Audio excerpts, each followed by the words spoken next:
Assalamualaikum warahmatullahi wabarakatuh. Selamat pagi dan salam sejahtera untuk semua hadirin. Pada kesempatan kali ini, kita akan melaksanakan kegiatan debat akademik dengan mosi apakah manusia harus disalahkan atas pemanasan global. Debat ini bertujuan untuk mengasah kemampuan berpikir kritis, berbicara logis, dan menyampaikan pendapat secara sopan dan berdasarkan data. Perkenankan saya memperkenalkan kedua tim yang akan berdebat hari ini. Sebelah kiri saya, tim Venus atau Pro berasal dari Universitas Negeri Jakarta yang mendukung bahwa manusia yang memang salah atas pemanasan global.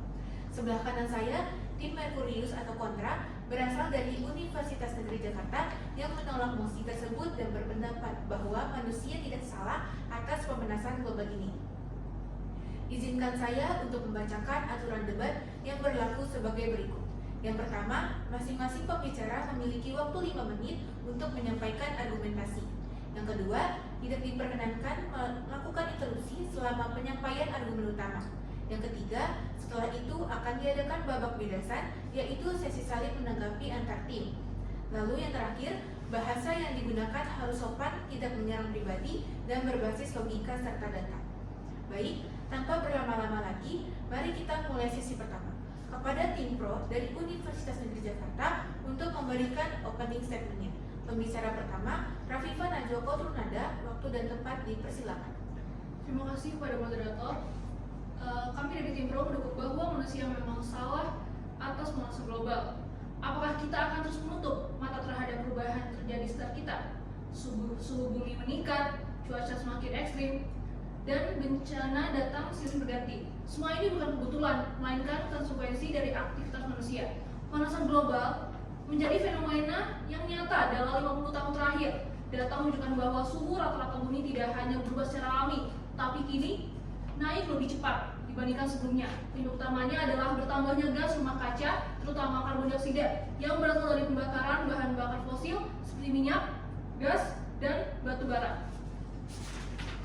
Gas ini berperan seperti selimut tebal dan menahan panas dari matahari sehingga menyebabkan bumi menjadi lebih hangat. Aktivitas industri, transportasi, dan pembangunan kota merupakan penyumbang terbesar dari peningkat gas rumah kaca tersebut. Dengan demikian, manusia secara langsung memengaruhi pemanasan global dan harus bertanggung jawab atas dampaknya. Terima kasih. Terima kasih kepada Rafifa Najoko Trunada dari tim Venus atas pemaparannya yang sangat menarik. Selanjutnya, kita akan mendengarkan opening statement dari tim Kontra dari tim Merkurius kepadanya sebagai pembicara pertama. Waktu dan tempat dipersilakan. Terima kasih moderator. Kami dari tim Merkurius menolak pernyataan bahwa manusia harus disalahkan atas pemanasan global. Sebelum menyalahkan manusia sebagai penyebab utama pemanasan global, kita perlu melihat data sejarah iklim. Catatan inti es dan sedimen menunjukkan bahwa bumi sudah berulang kali mengalami pemanasan dan pendinginan jauh sebelum aktivitas industri manusia muncul. Perubahan aktivitas matahari, siklus orbit bumi, dan fenomena alam seperti El Nino dan La Nina terbukti memberi pengaruh besar terhadap suhu global. Karena itu menyimpulkan bahwa manusia sepenuhnya bertanggung jawab atas pemanasan global, mengabaikan peran penting variabilitas alami yang sudah berlangsung selama jutaan tahun. Terima kasih kepada Sarah dari tim Merkurius. Kedua tim telah menyampaikan argumentasi utama mereka dengan sangat baik. Selanjutnya kita akan masuk ke sesi senggahan, yaitu sesi singkat untuk memberi tanggapan terhadap argumen lawan. Baik, kita memasuki sesi ketiga, yaitu sesi senggahan. Pada sesi ini, kedua tim akan saling menanggapi argumen lawan secara bergiliran, disertai interupsi singkat bila diperlukan. Setiap pembicara memiliki waktu sekitar 1 hingga 2 menit. Kita mulai dari tim Pro terlebih dahulu. Untuk sesi ini, pembicara akan berbicara berdasarkan sudut pandang masing-masing, empiris atau dampak. Silakan Dea dari tim Merkurius, tim Pro sebagai pembicara tim Venus. Baik, terima kasih moderator. Berdasarkan data WMO dari Program Observasi Bumi Copernicus Uni Eropa, rata-rata suhu permukaan bumi 3 minggu pertama di bulan Juli 2023 mencapai 16,5 derajat Celcius. Hal ini menyatakan 1,5 derajat Celcius lebih buruk dari suhu global sejak era pra-industrian. Faktor utamanya dari bahan bakar seperti batu bara, minyak, dan gas yang kita gunakan sehari-hari untuk transportasi. Menurut data Dinas Lingkungan Hidup dan Kehutanan Provinsi Riau, menyatakan bahwa 1 unit mobil menghasilkan 0,27 kg CO2 dan 1 unit motor menghasilkan 0,15 kg CO2. Hal ini menyatakan jika kita kalikan dengan penduduk Indonesia Indonesia yang memiliki kendaraan yang berjumlah 147 juta, maka banyak sekali CO2 yang dikeluarkan. Salah satunya seperti aktivitas industri juga merupakan dampak yang akan memengaruhi pemanasan global. Seperti menurut Badan Pusat Statistika, jumlah industri di Indonesia mencapai 30.788 pada tahun 2021. Jika aktivitas industri ini saja bisa menghasilkan banyak sekali pemanasan global, maka pemanasan global di Indonesia akan terus meningkat. Data ini menegaskan bahwa pada dasarnya pemanasan global memang bersumber dari ulah manusia. Baik, dia menekankan pada kenaikan suhu sejak era perindustrian berdasarkan data empiris. Sekarang kita beri kesempatan kepada Najwa dari tim Merkurius, tim Kontra juga dari sudut pandang empiris untuk memberi kesanggahan. Silakan Najwa. Baik, terima kasih moderator. Terhadap argumentasi dari Saudari Dea yang menyatakan bahwa manusia harus disalahkan atas pemanasan global tidak sepenuhnya benar. Dari data yang dinyatakan hanya memuat emisi CO2 dari bahan bakar fosil. Sedangkan sanggahan yang akan saya tegaskan bahwa perubahan dari iklim bumi adalah proses multifaktor dan bukan hanya dari emisi antropogenik, namun bisa terjadi secara alamiah dan tidak secara eksklusif bersumber dari manusia. Menurut studi Land 2018 dan Minarik et al. 2020 mendukung peran variabilitas matahari dan perubahan iklim, di mana fluktuasi intensitas radiasi matahari secara historis memengaruhi iklim, pemanasan dan pendinginan secara alami. Perubahan jangka panjang dalam orbit bumi, yaitu eksentritas, obliquity, dan presesi yang memicu siklus iklim alami seperti zaman es yang berlangsung selama ribuan tahun. Kemudian aktivitas vulkanik yang dimana gunung berapi adalah sumber alami CO2. Erupsi kuat dapat menyebabkan pendinginan sementara melalui pelepasan sulfat aerosol yang memantulkan sinar matahari seperti yang dianalisis oleh USGS atau Hansen et al. 1992. Natural feedback merupakan faktor alami seperti perubahan bentukan awan, pencarian es laut mengubah albedo, dan pelepasan metana dari lahan basah. Dapat mempengaruhi suhu global secara mandiri, sebagaimana dibahas secara ekstensif dalam laporan IPCC. Jadi dapat disimpulkan bahwa kenaikan suhu global adalah hasil dari interaksi kompleks yang tidak hanya berpacu pada faktor-faktor antropogenik, namun juga dapat dipicu oleh faktor alami yang terus mempengaruhi sistem iklim bumi.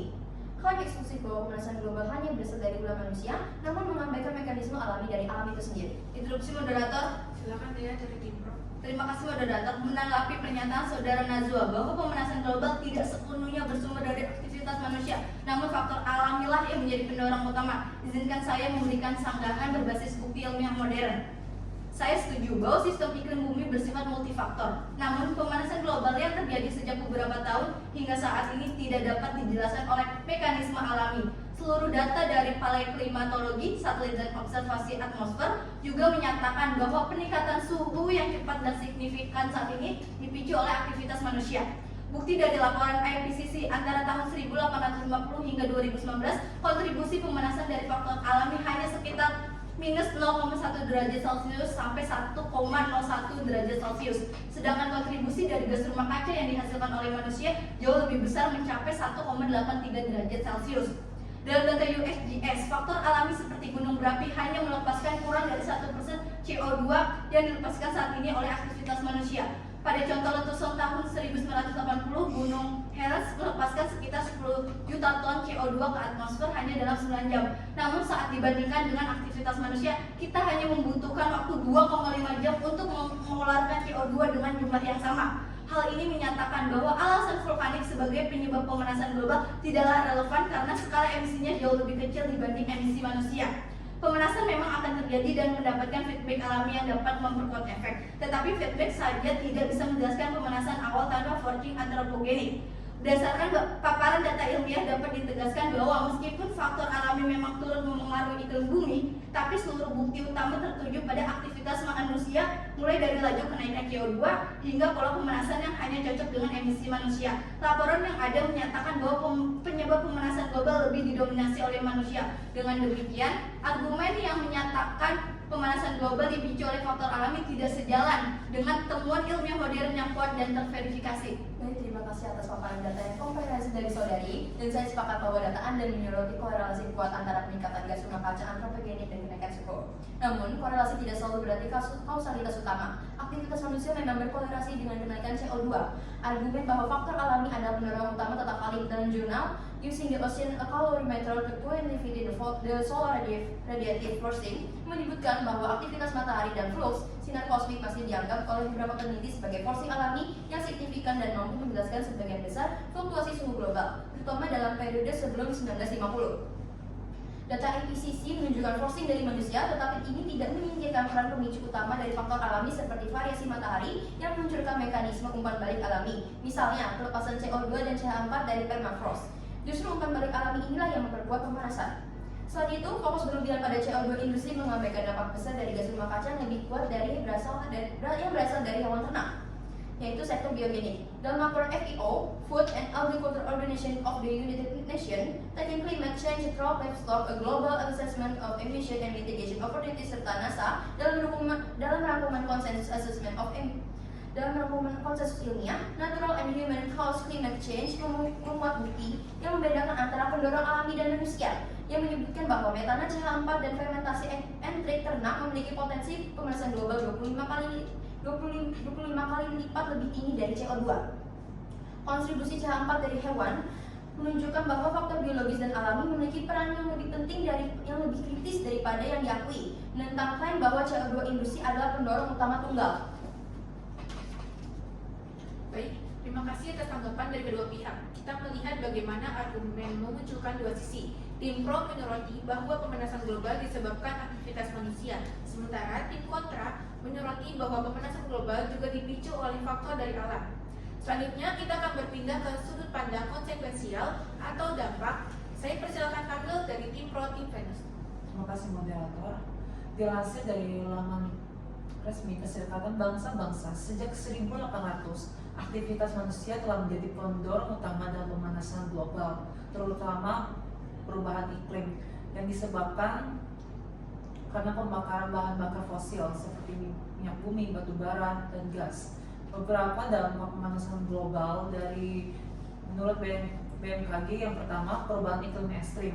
Pemanasan global meningkatkan kejadian cuaca ekstrim seperti badai yang lebih kuat, gelombang panas yang lebih lama, dan pola curah hujan yang tidak menentu. Kenaikan permukaan laut, mencairnya es di kutub, dan pemuaian air di laut menyebabkan permukaan air laut global naik. Ini mengancam beberapa daerah di pesisir dan pulau-pulau kecil. Kepunahan spesies, perubahan suhu dan habitat yang cepat menyebabkan beberapa spesies tidak dapat beradaptasi. Ini dapat meningkatkan resiko kepunahan massal. Instruksi moderator. Silakan Januar dari tim kontra. Baik, terima kasih. Saudara Kamil menyatakan bahwa dampak pemanasan global terutama disebabkan oleh manusia. Tetapi pandangan itu terlalu menyederhanakan karena perubahan iklim juga dipengaruhi oleh fenomena alami seperti El Nino dan La Nina, dan berbagai pemanasan serta pendingin yang sudah terjadi sejauh sebelum era industri ini menunjukkan bahwa dampak iklim tidak bisa hanya dikaitkan dengan aktivitas manusia. Karena itu saya ingin bertanya, jika manusia dianggap penyebab utama dampaknya, bagaimana saudara menjelaskan perubahan iklim ekstrim pada masa pra-industri ketika emisi manusia hampir tidak ada? Terima kasih.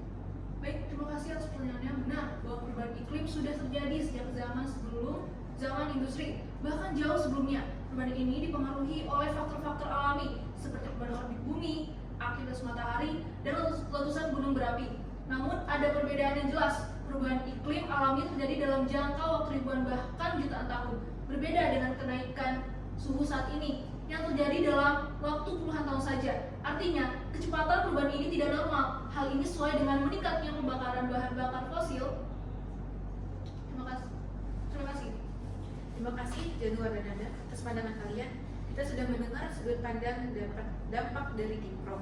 Sekarang giliran Sera dari tim Merkurius untuk menyampaikan tanggapan dan memperkuat pandangan sendiri. Silakan Sera. Terima kasih moderator.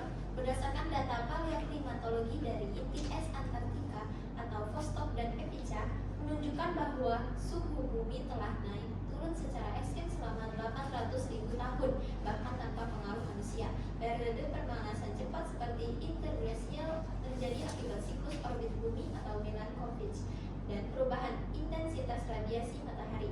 Selain itu, fenomena alam seperti El Nino kuat dari 1997 sampai 1998 dan 2015 sampai 2016 terbukti menaikkan suhu global secara signifikan, menunjukkan bahwa iklim dapat berubah tanpa campur tangan manusia. Bahkan laporan IPCC sendiri mengakui adanya kontribusi besar dari variabilitas alami dalam fluktuasi jangka pendek. Dampaknya, jika pemanasan global dianggap sepenuhnya kesalahan manusia, maka kebijakan penanganannya menjadi tidak seimbang, mengabaikan kebutuhan untuk meneliti dan mengantisipasi faktor alam seperti letusan gunung besar, perubahan arus laut, atau aktivitas matahari. Tanpa melihat faktor-faktor tersebut, strategi mitigasi bisa salah arah dan kurang efektif. Luar biasa. Terima kasih Sarah atas penyampaian yang penuh. Kita telah melihat perdebatan dari dua sisi. Dari segi empiris, tim pro menyoroti data mengenai penyebab pemanasan global dari emisi gas rumah kaca yang disebabkan manusia. Sementara tim kontra menyoroti alam menjadi pelaku pemanasan global. Dan dari segi dampak, tim pro manusia mungkin bukan satu-satunya penyebab, tetapi merupakan faktor utama yang mempercepat pemanasan global ke tingkat yang mengancam adaptasi ekosistem. Laju kecepatan perubahan adalah masalah utamanya, sedangkan tim kontra menyoroti perubahan iklim dan fluktuasi suhu global didorong oleh faktor-faktor alami yang signifikan, siklus orbital, aktivitas matahari, fenomena seperti El Nino. Dengan ini sesi sanggahan resmi saya tutup. Selanjutnya kita akan beralih ke sesi keempat, yaitu closing statement, di mana masing-masing tim akan menyimpulkan posisi mereka secara singkat. Baik, hadirin, kita telah sampai pada sesi terakhir, yaitu simpulan. Pada sesi ini, masing-masing tim akan menyampaikan pernyataan akhir untuk memperkuat posisi mereka terhadap MOSI. Apakah manusia harus disalahkan atas pemanasan global? Waktu yang diberikan untuk setiap tim adalah 3 menit. Kita mulai dari tim Venus, dipersilakan kepada Dea. Baik, terima kasih moderator. Sebagai penutup, izinkan saya menegaskan bahwa bukti ilmiah modern secara konsisten menunjukkan satu hal, bahwa pemanasan global saat ini bukanlah fenomena alami semata, melainkan hasil nyata dari aktivitas manusia. Faktor-faktor alami memang mempengaruhi iklim, tetapi intensitasnya tidak sebanding dengan percepatan pemanasan global dalam 150 tahun terakhir, yang meningkat seiring naiknya emisi dari pembakaran fosil, deforestasi, dan industrialisasi. Dengan kata lain, kita bukan sekedar saksi, tetapi ikut aksi dalam perubahan iklim modern. Karena itu, solusi pun ada di tangan kita, mulai dari pengurangan emisi, energi bersih, dan kebijakan pada keberlanjutan. Maka hari ini, saya tegaskan, mengakui peran manusia dalam pemanasan global adalah langkah awal untuk menyelamatkan masa depan. Terima kasih kepada Dea dari tim Venus. Selanjutnya kita beralih ke tim Merkurius. Dipersilahkan kepada Najwa untuk menyampaikan kesimpulan akhir. Terima kasih moderator. Kesimpulan kami dari tim kontra tetap sama, yaitu tetap berpendirian bahwa ada resiko penyederhanaan berlebihan dalam menaikkan percepatan pemanasan global hanya dengan aktivitas industri dan pembakaran fosil. Ilmu pengetahuan iklim modern juga harus secara jujur mengakui bahwa variabilitas iklim alami seperti perubahan siklus matahari dan osilasi lautan memiliki peranan yang lebih besar dan tidak boleh diabaikan. Lebih lanjut, ketika kita berbicara tentang emisi metana CH4, kita juga harus menyoroti sumber biologis non manusia yang signifikan. Kontribusi dari sektor hewan seperti sapi, domba, dan kambing adalah proses alami lainnya yang menunjukkan bahwa kita tidak bisa menempatkan seluruh beban tanggung jawab pada corong asap dari knalpot saja, apalagi kepada manusia itu sendiri. Untuk solusi yang efektif, kita harus memiliki pemahaman yang menyeluruh tentang semua faktor, baik secara alami, industri maupun biologis. Baik, terima kasih kepada kedua tim atas penyampaian kesimpulannya. Kita telah mendengar dua posisi kuat. Tim pro menekankan penyebab pemanasan global dari manusia, sementara tim kontra menyatakan bahwa manusia tidak sepenuhnya salah dan pemanasan global dapat disebabkan dari aktivitas alam. Dengan ini, sesi simpulan resmi ditutup. Baik, hadirin sekalian, tibalah kita di penghujung kegiatan debat hari ini. Kita telah bersama-sama menyaksikan jalannya perdebatan yang sangat menarik dengan topik apakah manusia harus disalahkan atas pemanasan global. Dalam debat ini, tim pro dari tim Venus Universitas Negeri Jakarta menekankan bahwa manusia memang harus disalahkan atas pemanasan global, mulai aktivitas industrialisasi, pembakaran hutan, sampai bahan bakar yang digunakan dalam aktivitas sehari-hari. Mereka berpendapat bahwa aktivitas manusia memang harus disalahkan atas terjadinya pemanasan global. Sementara itu, tim kontra tim Merkurius dari Universitas Negeri Jakarta berargumen bahwa manusia tidak sepenuhnya dapat disalahkan karena alam dan hewan juga berkontribusi besar atas efek gas rumah kaca yang menyebabkan pemanasan global.